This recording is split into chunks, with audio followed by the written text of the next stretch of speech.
Salam alaikum. Pour cette vidéo, on va voir une simulation d'un circuit hydraulique simple afin de bien comprendre la relation entre les différentes grandeurs hydrauliques telles que le débit, la pression et la cylindrée de la pompe. Et les grandeurs mécaniques, par exemple la vitesse de rotation de la pompe, la vitesse et la force de déplacement de la charge. Notre circuit est composé d'une pompe qui est entraînée par un moteur à carburant et le vérin simplifié pour monter cette charge. On a aussi des instruments de mesure, le débitmètre et le manomètre. Bien sûr, le débitmètre pour mesurer le débit de l'écoulement d'huile et le manomètre pour mesurer la pression qui règne dans le circuit. On peut contrôler la vitesse du groupe motopompe par cet accélérateur. Ainsi, la charge est variable par ce bouton.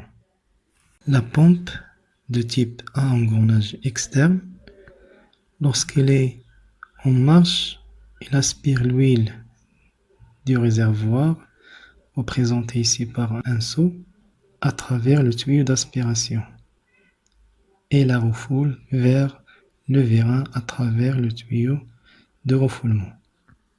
On voit ici le schéma représentatif de notre circuit, le réservoir, la pompe, le moteur à combustible symbolisé par un rectangle, le débitmètre, convertisseur débit-tension pour l'affichage numérique, limiteur de pression et le vérin. On met en marche le circuit en augmentant la vitesse du moteur avec la pompe. On remarque que le débit augmente aussi et la pression reste constante. Ici, c'est 10 bars. Si on suppose que tous les éléments du circuit sont parfaits,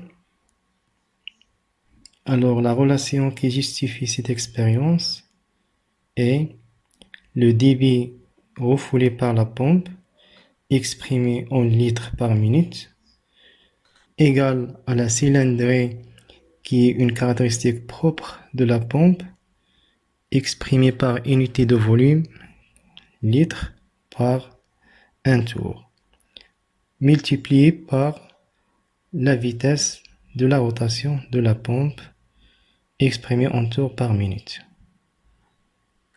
C'est quoi la cylindrée de la pompe?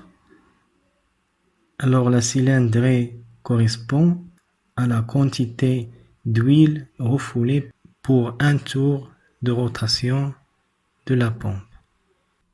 On dit alors que la pompe génère un débit de 225 litres par minute lorsqu'elle tourne à 3000 tours par minute. Donc on peut calculer la cylindrée propre de la pompe en utilisant la relation précédente. Alors la cylindrée égale à le débit sur la vitesse qui va donner 0,075 litres par tour, qui est égal à 75 cm3 par tour.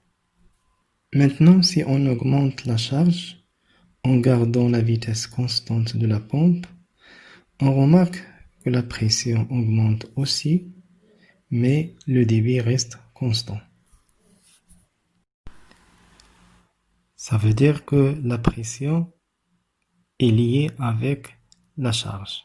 Cela est justifié par la relation la pression égale à la force sur la surface. Ça veut dire la force exercée par la charge sur le vérin et la surface, bien sûr, c'est la surface de contact entre le piston et l'huile. En gardant cette charge et en diminuant la vitesse de rotation de la pompe, on remarque que le débit diminue avec la diminution de la vitesse et la pression reste toujours constante. Si on veut vérifier la valeur de la cylindrée qu'on a calculée avant, donc maintenant pour une vitesse de 600 tours par minute, on a un débit de 45 litres par minute. Alors la cylindrée égale à le débit sur la vitesse, ça veut dire 45 sur 600 qui va donner la même valeur, c'est 75 cm3 par tour. Donc vous voyez ici, on diminue la charge à une vitesse constante. Donc on remarque que la pression diminue aussi et le débit reste toujours la même valeur. Ça veut dire qu'il est constant. Alors, la conclusion qu'on peut tirer de cette simulation, c'est que la pompe est un générateur de débit qui est lié à sa cylindrée et sa vitesse de rotation. Et la pompe doit supporter la pression de l'huile résultante de la force exercée par la charge à déplacer. D'où la puissance hydraulique fournie par la pompe est définie par le produit de son débit généré par la pression supportée.